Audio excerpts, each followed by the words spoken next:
The push this Wednesday night for a Team Canada strategy. Why not all premiers see eye to eye on how to take on Donald Trump's tariff threat. And I would hate for us to not have unity.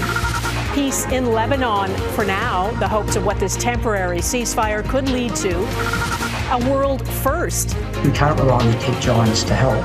Australia's proposed social media ban for anyone under 16. And don't poo-poo this statue just yet. But it's not the poop, it's the mystery behind the poop. So what is this? We'll get to the bottom of it.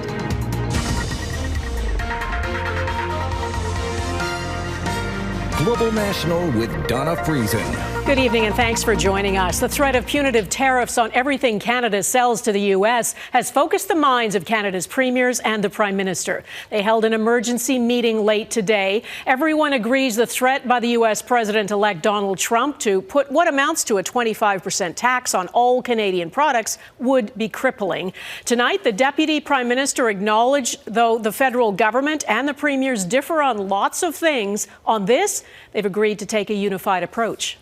Our central agreement on which everyone was agreed really from the outset was that this is a time when we need to play for Team Canada.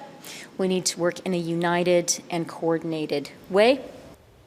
Our chief political correspondent David Akin has been hearing from some of the premiers. David. Well, Donna, to most premiers, it's a no-brainer. If Donald Trump is ready to hit Canada with massive tariffs, unless Canada does more to stop the flow of drugs or migrants from Canada to the U.S., well, that's what Canada has to do. We have to take the threat seriously from President Trump. When he says we need to tighten up the border, we need to tighten up the border. We need to tighten up the border on both sides. Other premiers agreed they want more RCMP on the border, maybe even the military. We agreed that illegal drugs, especially opioids, are a scourge for both of our countries and that we need to continue to work hard to ensure our border is safe and secure. Some premiers went into the meeting worried that comments Alberta's Danielle Smith had made about seeking special exemptions from tariffs for Canadian energy would give Trump an opening to divide and conquer. I would hate for us to not have unity and have fractures in which result in pitting one industry or one region against another. But premiers left the meeting with an agreement they would not let, for example, the Atlantic seafood industry be pitted against Ontario's auto industry or Alberta's oil patch. That's exactly right. We talked very much about the need to negotiate with the U.S. and not with each other. And so we all recognize that we have slightly different profiles in terms of the particular sectors and products that we want to make sure are safeguarded. But the best way to do that is to safeguard all of the products in each of the provinces and not negotiate one for the other. Some premiers had been frustrated with the Trudeau government's response to Trump's threat. After the meeting, a change. Premiers say they now have a good idea of who's in charge on the file and that an integrated response plan will be developed and that the premiers and the Prime Minister will meet again soon. New Brunswick's Susan Holt said that was, quote, encouraging. Donna. Okay, David Akin in Ottawa, thank you. That plan by the federal government to give $250 to working Canadians as a way to help with the cost of living is not going exactly as planned. The NDP leader, Jagmeet Singh, who initially supported it, now says he wants it expanded to include more people, including seniors and others who are not working. So as Mackenzie Gray explains, the cash giveaway has been separated from the GST rebate the Liberals promised to deliver in time for the holidays. The Liberals love their plan so much. We're giving smart policy instead of cheap slogans. They think $250 checks will make it. It's the most wonderful time of the year. Fix the checks. But the NDP believe they're not being generous enough. We said very clearly, we will not support checks that exclude the vulnerable.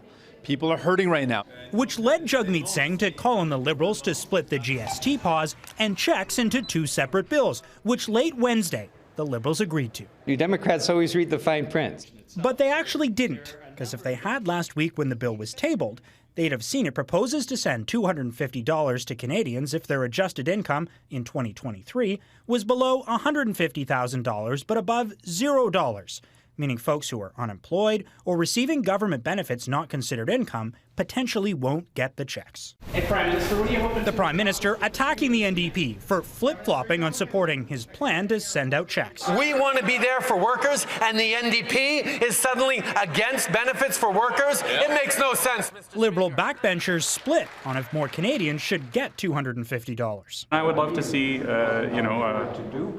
more ambition to support seniors who need a little bit of extra help. Every policy that's ever designed by any government at any time is going to be imperfect because of it's just that's the nature of the beast. Far from perfect for those on disability benefits, advocates warn, some of whom receive government benefits that don't count as income. To say that this is the most, progressive government or that has done the most for, disabled folks across the country is a bit of a joke.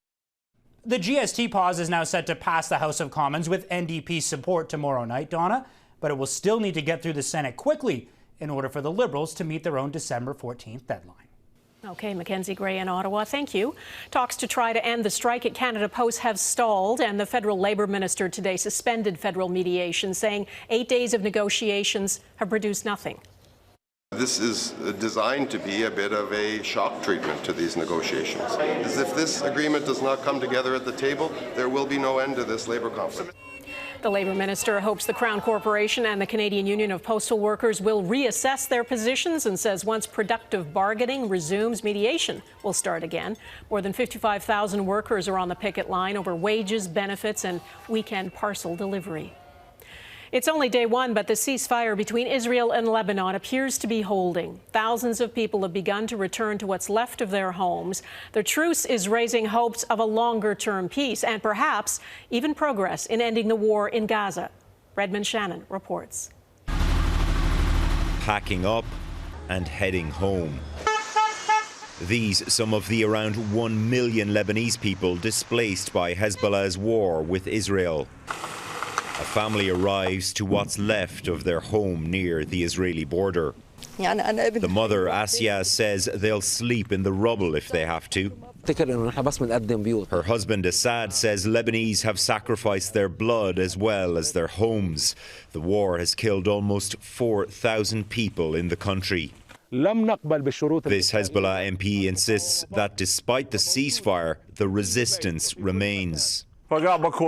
Just the other side of the border, farmer Amichai shows what a Hezbollah rocket did to his parents' house. He says the ceasefire is a big nonsense because Hezbollah still exists. Israel's government says existence is fine, rearming is not. If it brings in a truck carrying rockets, we will defend ourselves. Israel will respond forcefully to any violation. Lebanon's caretaker prime minister says his country has had enough of wars and tragedies. Najib Mikati says the journey begins to rebuild and to repair its institutions. Among them, its army, which will patrol the border buffer zone set to be vacated by Israel and Hezbollah. The Lebanese army has been given many different tasks, and especially given that it's under-resourced and has been for the past several years, that's an incredibly high challenge. Lebanon-based analyst David Wood says because the army cannot and will not fight Hezbollah, a lasting peace is purely in the hands of Hezbollah and Israel. If peace holds, eyes will shift back to Gaza and possible new peace talks. But there is no shift in Israeli policy there. Its goal, unlike with Hezbollah, is to fully eradicate Hamas. Many believe that can never be achieved. Redmond Shannon, Global News, London. Russia's central bank is stopping foreign currency purchases, and the value of its currency, the ruble, has tumbled to its lowest level since Russia's full-scale invasion of Ukraine in 2022. After 2 months of depreciation, Russia's currency fell today by more than 6%. At closing, 1 ruble was worth less than 1 cent U.S. The ruble's free fall follows a new round of sanctions introduced last week by the U.S. Treasury Department against dozens of Russian banks, including Gazprom Bank, the country's third-largest lender. An Arizona man has been arrested and accused of threatening to kill President-elect Donald Trump in online posts, including one in which he's brandishing an AR-15-style rifle. Court documents reveal Manuel Tomeo Torres posted videos on Facebook on a near daily basis, making vague yet direct threats to kill Trump, including one where he says, "Your whole family is going to die." In another, he accuses the president-elect, along with Trump's family and law enforcement, of kidnapping and sex trafficking his children. He also posted video from this campaign rally in Arizona in August, where Trump spoke about the first of 2 assassination attempts against him. It's expected 80 million Americans will be on the move for this Thanksgiving, and the travel rush is already in full swing. Many are trying to beat the bad weather sweeping across parts of the United States. The U.S. National Weather Service warns an Arctic outbreak will move through the eastern states the next few days. Dangerous wind chills across the upper Midwest and heavy snowfall south of the Great Lakes are also expected. That cold blast could move up to Atlantic Canada, but too late to have any impact on Nova Scotia's election. The Progressive Conservatives are celebrating there after winning a second term in a landslide last night. Premier Tim Houston's party won even more seats than he did last time. Heidi Petracek reports on the strategies the Tories used that paid off in Nova Scotia. Let's keep it rolling. Let's make it happen. Tim Houston's win has made Nova Scotia history. His Progressive Conservatives gaining enough seats to match a provincial record set 40 years ago. His victory speech repeating his vow to fight for Nova Scotia against the feds. I will never let Ottawa take advantage of us without hearing from us. The Tory blue wave that started in 2021 has now almost completely covered the province this election, leading to an historic supermajority. The party receiving almost 53% of the popular vote. We haven't seen this kind of popular vote since Stanfield's days. I mean, back in the 1960s. Houston has been careful to stay close to the political center, rather than follow the footsteps of premiers like Danielle Smith or the now defeated Blaine Higgs next door. He saw what happened to Higgs in New Brunswick with the emphasis on sort of social conservative issues. He steered well clear of that. Well, I think the lesson learned for all politicians is strike when the iron is hot. He called an early snap election, and it paid off. Meanwhile, that snap election has left the provincial Liberals in ruins. The leader lost his seat as the party now clings to official party status. Being attached to the federal Liberals almost certainly didn't help the provincial Liberals, but I don't think it is the reason why this outcome was as poor as it was. One of the reasons why it paid off so handsomely was the split in the vote between the NDP and the Liberals, right? The win gives Houston's government a strong mandate, but the new official opposition, the NDP, insists its voice will be heard. There is legislative power, and then there's the power of the people. Even as the Tories' decisive win resonates around the province. Heidi Petracek, Global News, Halifax. Alberta's Premier Danielle Smith is challenging the authority of the federal government. She is pushing back on a federal cap on oil and gas emissions by invoking the Alberta Sovereignty Act. Heather Yorick's West explains what Smith wants to do and why industry experts think it won't work.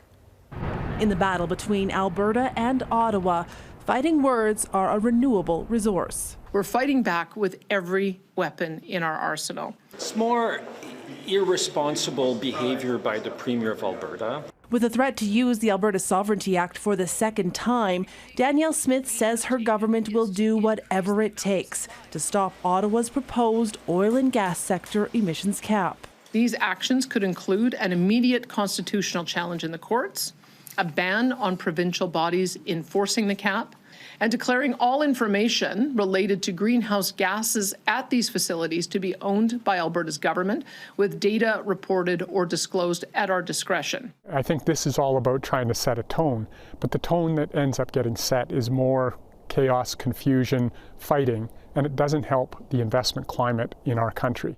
Because fall, this industry expert says, is a time when many oil and gas companies set their budgets for the year ahead. And with potential Trump tariffs, a proposed emissions cap, and a suite of responses from Alberta's government that potentially undermines what companies are able to do. We're going to get real-time feedback on what companies think about all of this.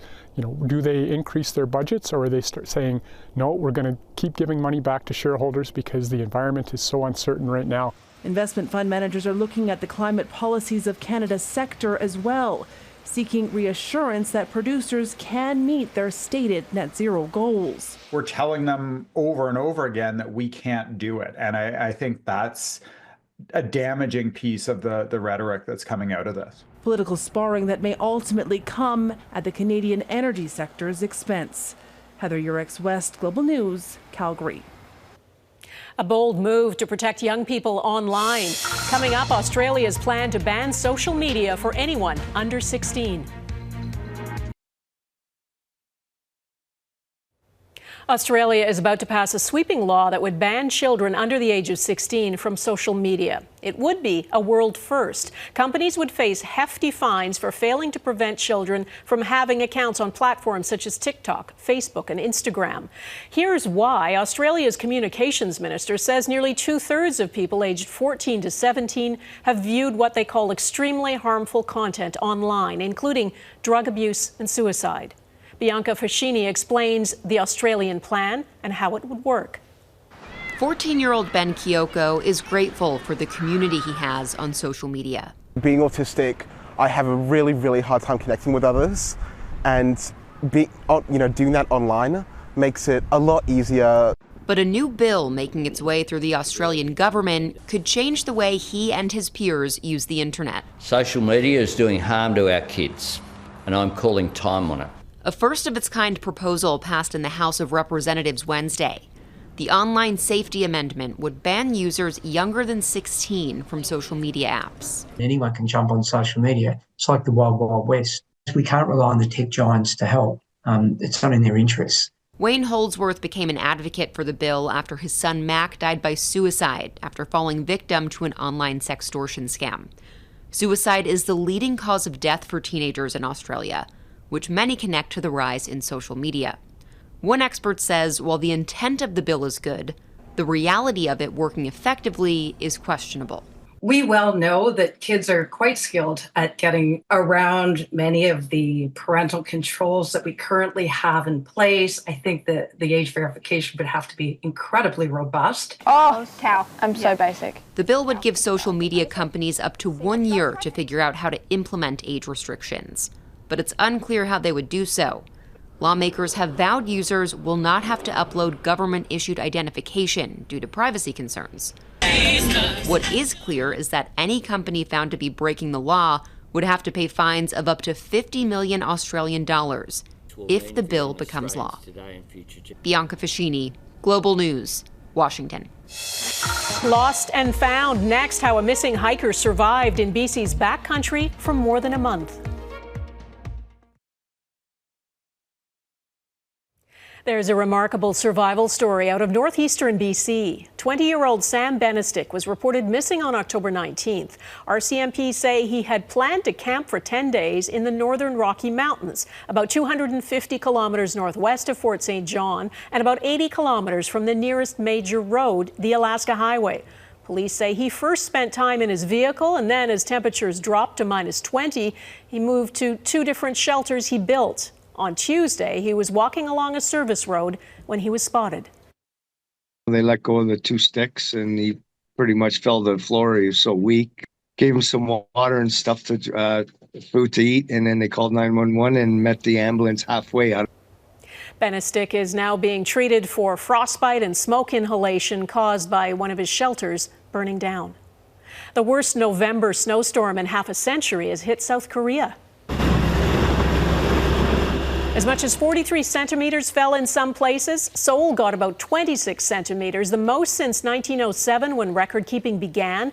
At least 2 people were killed in the capital. The intense storm snarled traffic, knocked out power, and grounded hundreds of flights. Next, it looks like, well, what do you think this sculpture is supposed to be?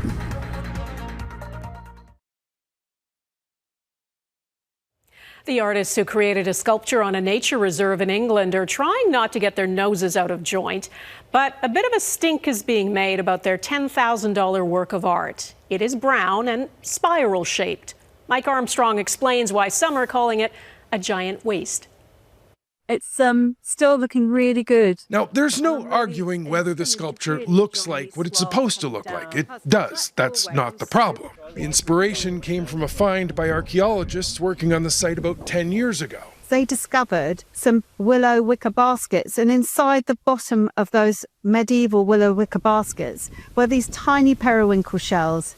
Periwinkles are a sort of snail found along coastlines and have been eaten by humans for thousands of years. The problem comes when you look at their shell in the right direction, or maybe the wrong direction.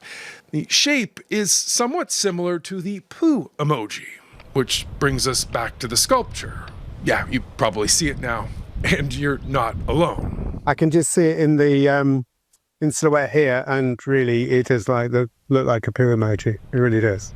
I'm really loving. The artists have been creating woven willow sculptures for about 20 years. This one was commissioned for the Medmerry Nature Reserve and has its supporters. I think it's absolutely beautiful, and it totally blends in with the landscape. Now, in that way, the sculpture hit the mark. But on social media, well, people are dumping all over it. Many seem surprised that no one designing, approving, or building it put one and one together and, came up with number 2. Now, again, there are locals still fighting the good fight, insisting it doesn't look like, well, you know. No, I personally don't think it does. I mean, and I've seen a lot of different poops of all sorts of animals, and to be perfectly honest, it doesn't look like one. We are enjoying the attention. The artists aren't complaining. They wanted the sculpture to be talked about, and that's certainly happening. But the next time they use materials found in nature to build something, they do say they'll be more careful to ensure there's no resemblance to nature's call. Mike Armstrong, Global News, Montreal. So many puns, so many puns. That is Global National for this Wednesday. I'm Donna Friesen. Tonight's Your Canada is this red fox in Prince George, BC. We'd love to see your Canada. Please email it to us. And thanks for watching. Hope to see you here again tomorrow. Bye-bye.